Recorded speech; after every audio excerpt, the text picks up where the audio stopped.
Halo Tribuners, selamat sore dan apa kabar Anda? Senang sekali saya Putri Utami kembali menyapa Anda di Ambon hari ini, edisi Sabtu 6 Juni 2026, di mana selama beberapa menit ke depan kami akan menghadirkan sejumlah informasi terbaru dari beberapa daerah di Maluku untuk Anda. Kita mulai dengan berita pertama. Viral video penganiayaan pelajar di penginapan, 3 perempuan di Ambon diciduk polisi. Video penganiayaan terhadap seorang pelajar perempuan di kota Ambon viral di media sosial dan memicu kemarahan warganet. Dalam rekaman yang beredar luas, korban tampak dikeroyok oleh 3 perempuan di dalam sebuah kamar penginapan hingga tak berdaya. Korban yang diketahui berinisial DR, 17 tahun, terlihat mengenakan kaos putih saat menerima pukulan dan tendangan secara bertubi-tubi dari para pelaku. Aksi kekerasan itu terjadi di salah satu penginapan di Kelurahan Tihu, Kecamatan Teluk Ambon, Kota Ambon. Dalam video berdurasi singkat tersebut, korban tidak mampu memberikan perlawanan. Ia hanya tersungkur di atas tempat tidur sambil menutupi wajahnya untuk menghindari serangan yang terus dilancarkan para pelaku. Tak hanya melakukan kekerasan fisik, para pelaku juga terdengar melontarkan berbagai kata-kata kasar dan hinaan kepada korban. Bahkan, salah satu pelaku sempat mengancam korban agar tidak melaporkan peristiwa tersebut kepada pihak kepolisian.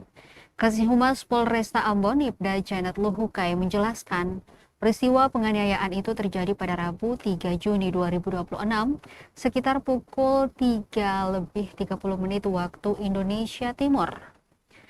Kasus tersebut kemudian menjadi perhatian publik setelah video penganiayaan tersebar luas di media sosial dan laporan resmi diterima oleh kepolisian. Menindaklanjuti laporan tersebut, tim Opsional Satreskrim Polresta Ambon bersama personel Polsek Teluk Ambon langsung bergerak melakukan penyelidikan. Polisi melakukan serangkaian langkah mulai dari pengumpulan keterangan saksi-saksi, mengamankan para terlapor hingga melakukan visum terhadap korban guna melengkapi alat bukti dalam proses penyidikan. Hasil penyelidikan mengungkap identitas 3 perempuan yang diduga sebagai pelaku penganiayaan. Mereka masing-masing berinisial MN 21 tahun, DBW 21 tahun, dan SS 18 tahun. Ketiga pelaku akhirnya berhasil diamankan aparat kepolisian pada Kamis 4 Juni sekitar pukul 5:30 sore waktu Indonesia Timur atau kurang dari 2 hari setelah kejadian berlangsung. Saat ini ketiga perempuan tersebut telah resmi ditetapkan sebagai tersangka dan menjalani proses hukum lebih lanjut di Polresta Ambon. Kasus penganiayaan terhadap pelajar perempuan ini kembali menjadi sorotan masyarakat karena selain dilakukan secara bersama-sama, aksi kekerasan tersebut juga direkam dan disebarluaskan hingga viral di media sosial. Polisi memastikan proses hukum akan terus berjalan sesuai ketentuan yang berlaku sambil melengkapi seluruh alat bukti untuk kepentingan penyidikan. Sementara itu, kondisi korban telah mendapatkan penanganan medis dan pendampingan setelah mengalami kekerasan yang terekam dalam video viral tersebut.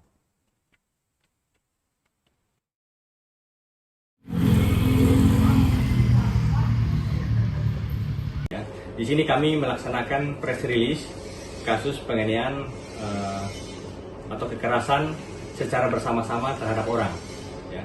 Yang mana dasarnya adalah laporan polisi, yaitu LP nomor 25/6 Romawi tahun 2026. Kemudian untuk waktu kejadiannya itu hari Rabu tanggal 3 Juni jam 3:30 WIB dini hari. Kemudian untuk TKP-nya ini berada di salah satu kamar di penginapan daerah Kelurahan Tihu. Di sini korban inisial R, kemudian untuk para pelaku ataupun tersangka ada 3 orang. Yang pertama inisial WM, yang kedua inisial DB, dan yang terakhir inisial SL.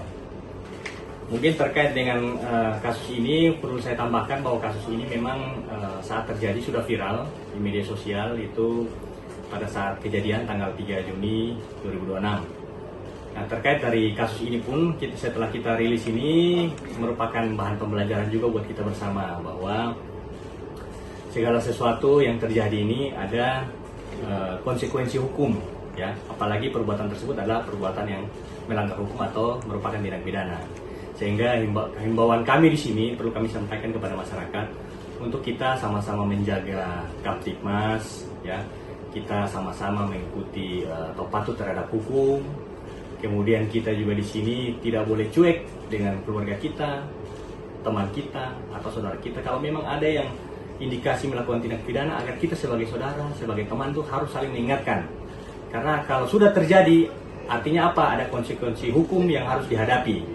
Yaitu salah satu yang paling dirasakan adalah dijadikan tersangka, kemudian ditahan dan diproses sampai ke pengadilan. Kemudian yang terakhir adalah hukuman yang nanti akan diterima oleh saudara kita, teman-teman kita yang nanti sebagai pelaku tersebut. Sehingga marilah kita sama-sama menjaga, saling-saling mengingatkan, dan juga kita jauhi segala sesuatu yang berbau tindak pidana. Itu saja mungkin yang dapat saya sampaikan. Terima kasih banyak. Semoga hal yang kami sampaikan ini dapat berdampak positif bagi masyarakat. Terima kasih.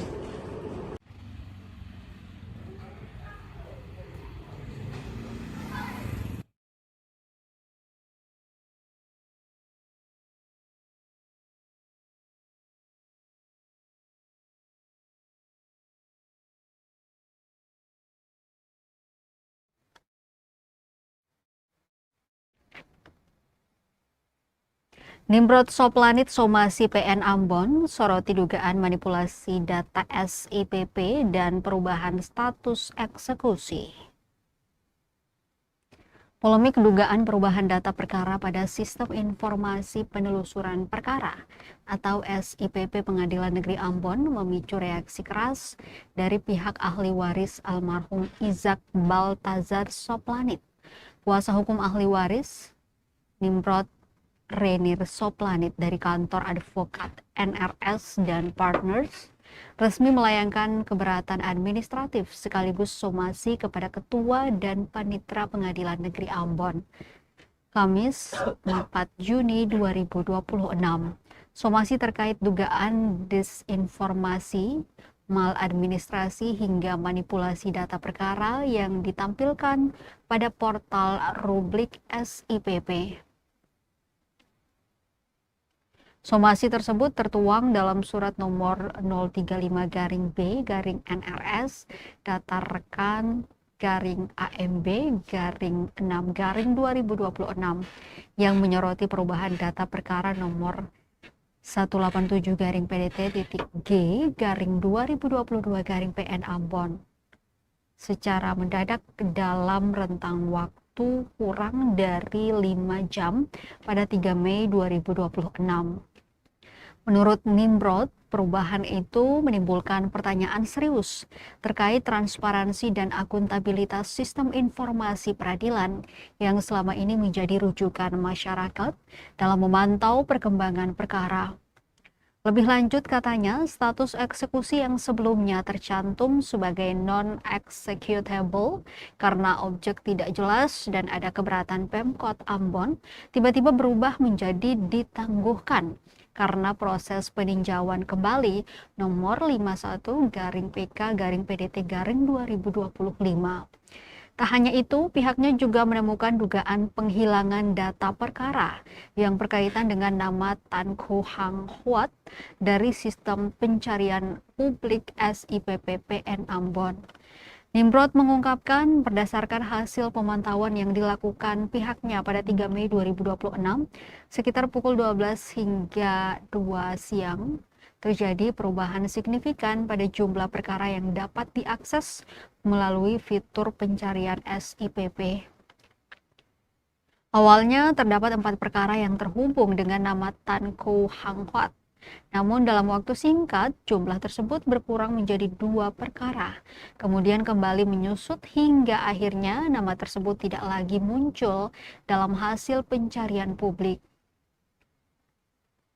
Menurutnya, kondisi tersebut berpotensi mengganggu prinsip keterbukaan informasi serta menimbulkan keraguan terhadap integritas data yang tersimpan dalam sistem peradilan elektronik. Dalam somasinya, kuasa hukum ahli waris menilai tindakan tersebut bertentangan dengan prinsip-prinsip pemerintahan yang baik sebagaimana diatur dalam pasal 10 ayat 1 Undang-Undang Nomor 30 Tahun 2014 tentang Administrasi Pemerintahan. Asas yang diduga dilanggar meliputi asas kepastian hukum, asas kecermatan, dan asas keterbukaan. Selain itu, pengelolaan informasi perkara juga mengacu pada surat keputusan Ketua Mahkamah Agung nomor 1/KMA/SK/2011 serta surat edaran Mahkamah Agung nomor 1 tahun 2014 yang mewajibkan penyajian informasi perkara secara akurat, transparan, dan akuntabel. Dari aspek hukum, kuasa hukum ahli waris menilai dugaan perubahan maupun penghilangan data tersebut berpotensi dikategorikan sebagai unrechtmatig overheidsdaad atau perbuatan melawan hukum oleh penguasa. Konsep tersebut merujuk pada pasal 1365 Kitab Undang-Undang Hukum Perdata yang mengatur mengenai tanggung jawab hukum atas perbuatan melawan hukum yang menimbulkan kerugian bagi pihak lain. Selain itu, tindakan manipulasi data elektronik juga disebut berpotensi memenuhi unsur pidana sebagaimana diatur dalam pasal 32 junto pasal 48 Undang-Undang Nomor 1 Tahun 2024 tentang perubahan kedua atas Undang-Undang Informasi dan Transaksi Elektronik atau ITE melalui somasi yang telah dilayangkan. Kuasa hukum ahli waris menyampaikan 3 tuntutan utama kepada Pengadilan Negeri Ambon. Pertama, mengembalikan seluruh riwayat data perkara atas nama Tan Ko Hang Hoat secara utuh, lengkap, dan akurat dalam portal publik SIPP-PN Ambon. Kedua, memberikan klarifikasi tertulis dalam waktu 3x24 jam mengenai alasan perubahan status eksekusi serta penghapusan data perkara yang terjadi pada 3 Mei 2026. Ketiga, menerbitkan penetapan eksekusi lanjutan berdasarkan permohonan yang telah diajukan pada 28 April 2026. Apabila tuntutan tersebut tidak ditindaklanjuti, pihak ahli waris menyatakan akan menempuh berbagai upaya hukum secara paralel. Langkah tersebut meliputi gugatan perbuatan melawan hukum atau PMH, laporan pidana ke Polda Maluku, serta pengaduan resmi kepada Badan Pengawasan Mahkamah Agung Republik Indonesia dan Komisi Yudisial Republik Indonesia. Somasi tersebut juga ditembuskan kepada Ketua Mahkamah Agung RI, Badan Pengawasan Mahkamah Agung RI, Komisi Yudisial RI, Ketua Pengadilan Tinggi Maluku, Kapolda Maluku, Kepala Kejaksaan Tinggi Maluku, hingga Ombudsman RI Perwakilan Maluku.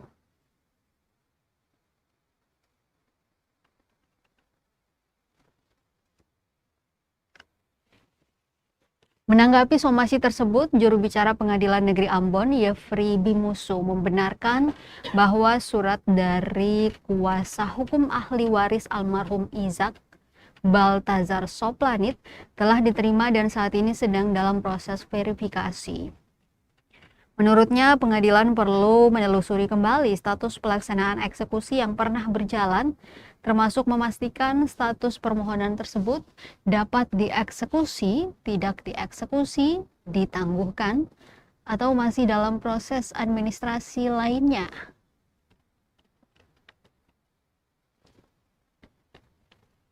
Terkait informasi mengenai dugaan hilangnya data perkara pada aplikasi SIPP, Yefri menjelaskan kondisi tersebut bisa terjadi akibat pemeliharaan sistem atau maintenance atau gangguan teknis pada aplikasi. Ia meminta waktu untuk menyelesaikan proses pengecekan sebelum memberikan penjelasan lebih rinci kepada publik. Kasus ini Tribuners kembali menyoroti pentingnya transparansi dan akuntabilitas dalam pengelolaan sistem informasi penelusuran perkara sebagai instrumen pelayanan publik di lingkungan peradilan. Perubahan status eksekusi serta dugaan hilangnya jejak perkara dalam waktu singkat dinilai dapat memengaruhi tingkat kepercayaan publik terhadap sistem hukum, khususnya bagi para pencari keadilan yang menggantungkan kepastian hukum pada informasi resmi yang ditampilkan lembaga peradilan. Di tengah tuntutan keterbukaan informasi publik, integritas data perkara menjadi salah satu fondasi utama untuk memastikan keadilan tidak hanya ditegakkan, tetapi juga terlihat ditegakkan di hadapan masyarakat.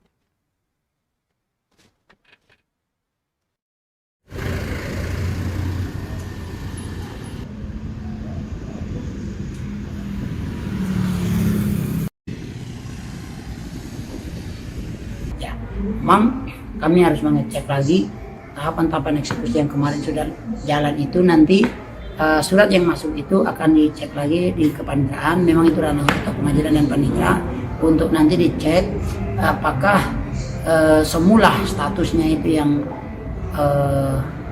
permohonan itu dapat dilaksanakan atau tidak, dieksekusi, non eksekusi, ataukah ditangguhkan atau seperti apa. Nah, itu kita menunggu proses pengecekannya, surat yang sudah disomasi, yang sudah didaftarkan, yang sudah masuk. Kalau terkait dengan data yang ada di SIPP yang tiba-tiba misalkan hilang, atau memang terkadang kami ada namanya maintenance, ada gangguan di aplikasi, pihak luar tidak bisa melihat.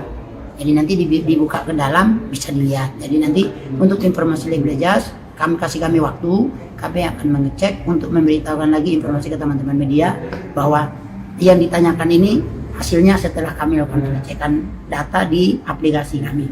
Ya, dan itu yang bisa kami jawab.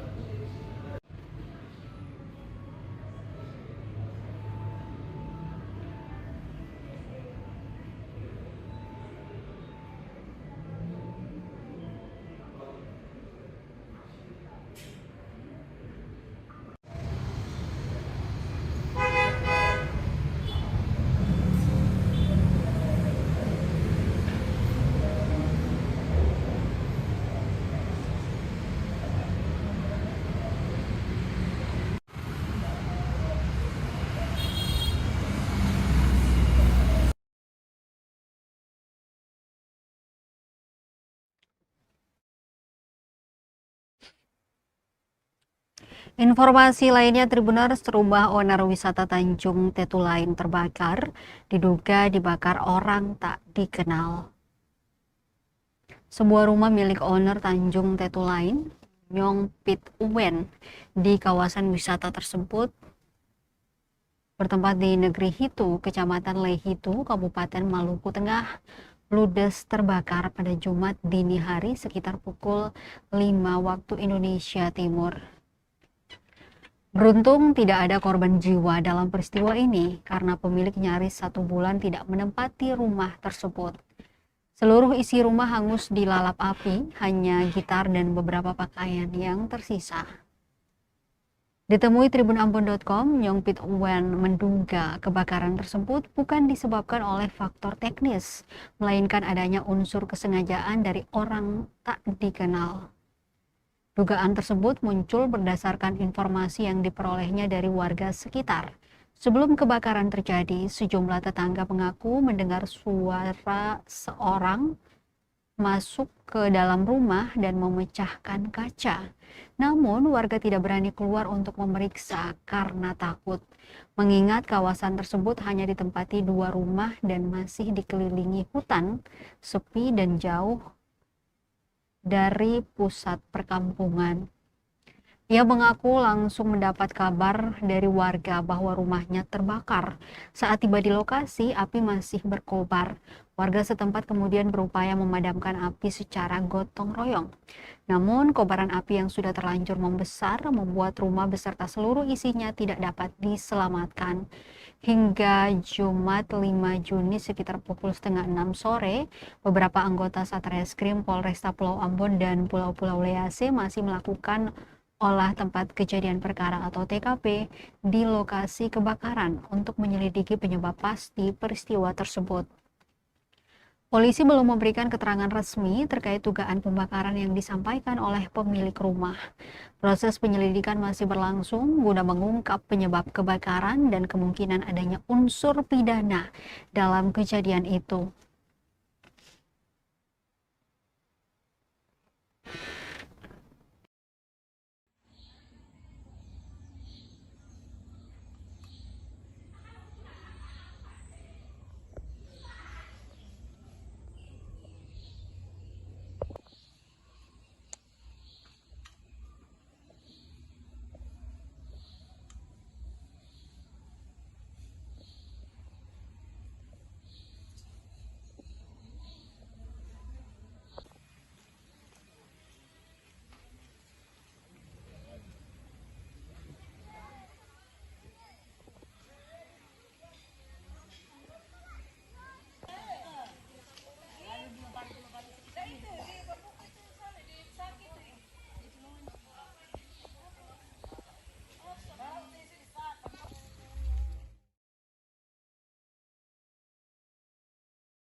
Polisi gelar olah TKP kebakaran rumah owner wisata Tanjung Tetulain di Negeri Hitu.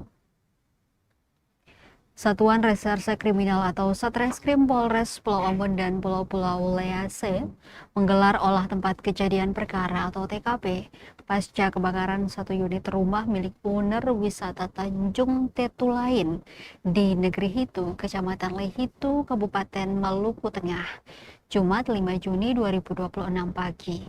Terlihat sejumlah aparat kepolisian datang ke lokasi sekira pukul 4 sore dengan membawa alat yang akan digunakan untuk mengidentifikasi kebakaran.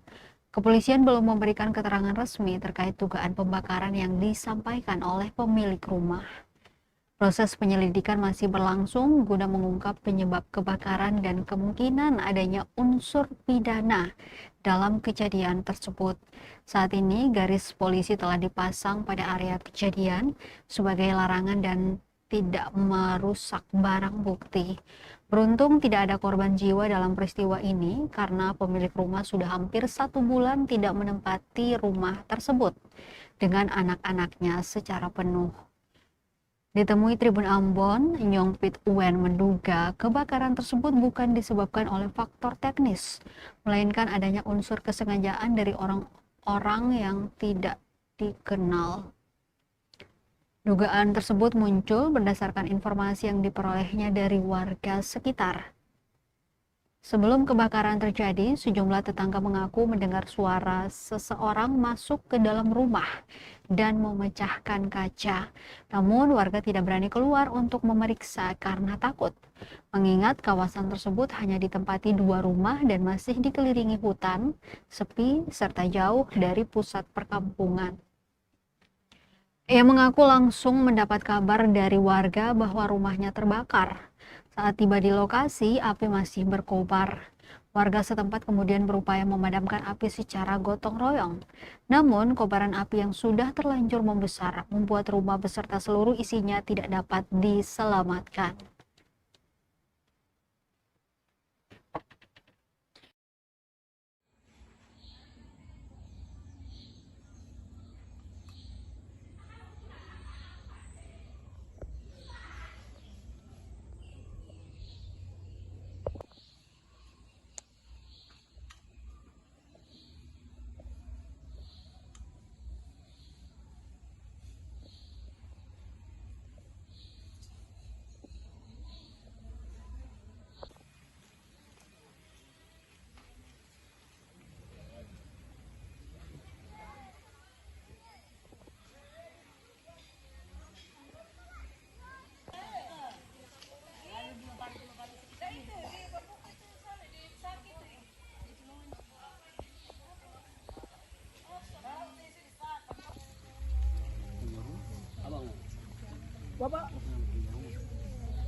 Gaji P3K paruh waktu di Baltek mengecewakan, Gubernur Maluku akan koordinasikan. Gubernur Maluku Hendrik Lewerisa menanggapi upah pegawai pemerintah dengan perjanjian kerja atau P3K paruh waktu di Kabupaten Maluku Tengah. Tanggapan ini menyusul sekitar 900 P3K paruh waktu untuk guru dan tenaga pendidik yang terlambat menerima hak mereka.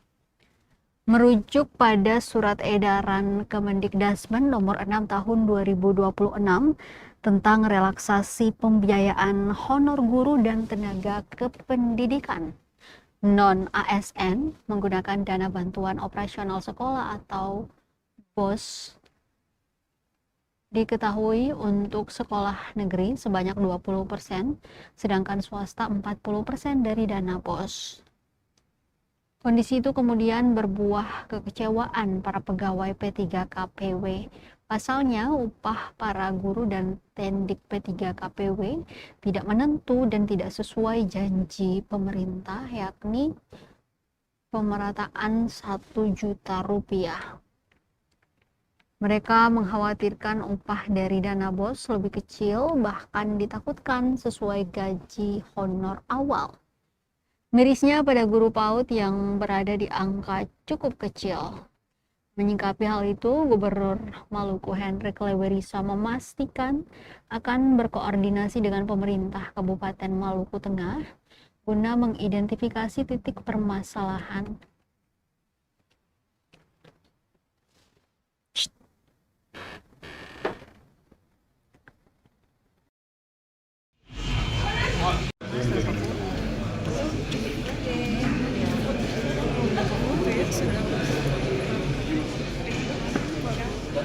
Yang semestinya bertanya ke Bupati sih ya. Ya mestinya bisa ditangani dengan baik ya Ibu. Ya betul. Ya nanti kita koordinasi selain pemerintah provinsi kan akan koordinasi dengan pemerintah kabupaten untuk memastikan mengidentifikasi apa masalahnya dan kali bisa juga dicari solusinya. Saya kira itu. Keluar nih Pak Saudara.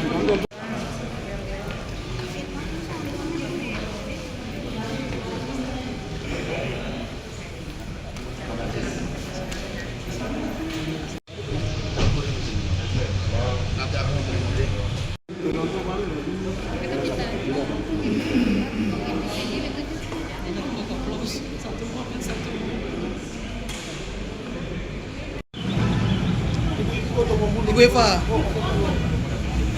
awas jangan waktu mundur kenal ya dong, silakan aja. Masalah baru kembali.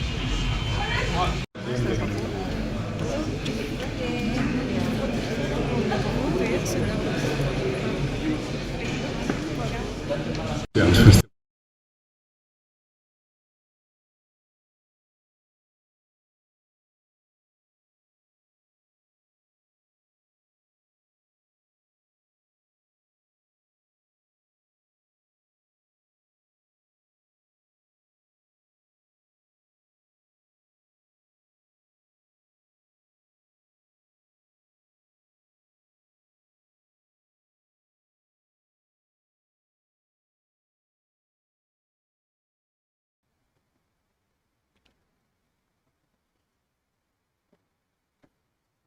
Kita ke berita terakhir, Tribuners. RSUD Bula krisis ambulans, pasien rujuk pakai mobil pangkalan, klaim BPJS hangus.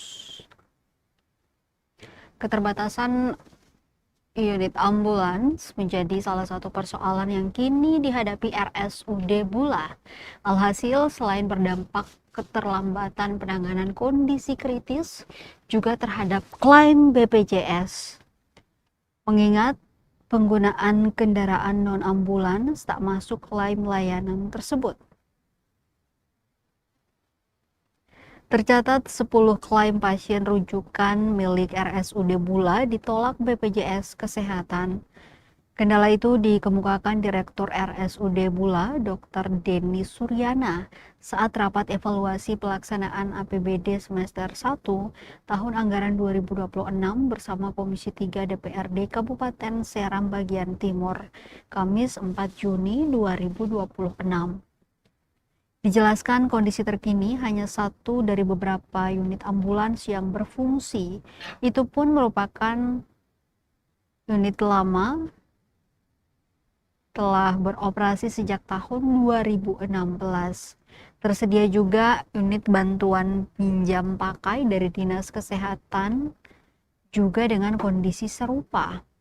Atas kondisi itu, BPJS pun telah memberi peringatan mengingat transportasi rujukan dari fasilitas kesehatan tingkat pertama ke fasilitas kesehatan rujukan lanjutan harus menggunakan unit ambulans.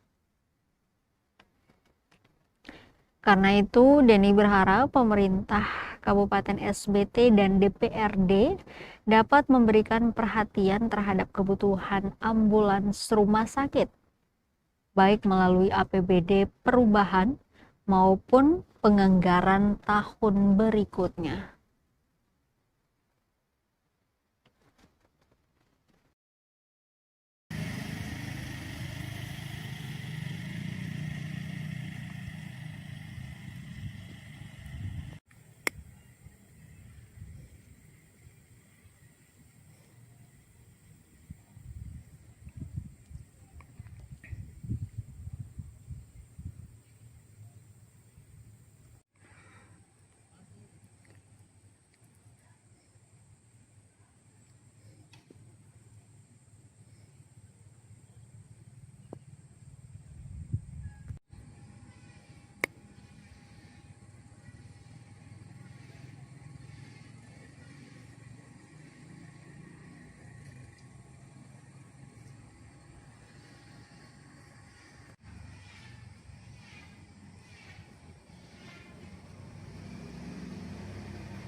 Siap bang.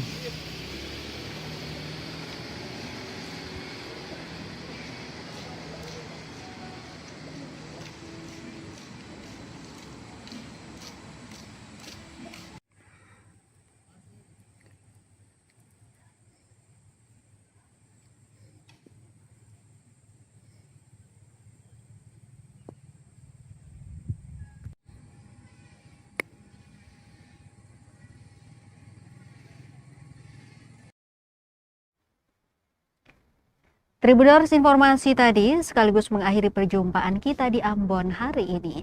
Saya Putri Utami mewakili seluruh kru yang bertugas mengucapkan terima kasih atas perhatian Anda. Selamat sore, sampai jumpa dan amato. Download Tribun X sekarang. Menghadirkan lokal menjadi Indonesia.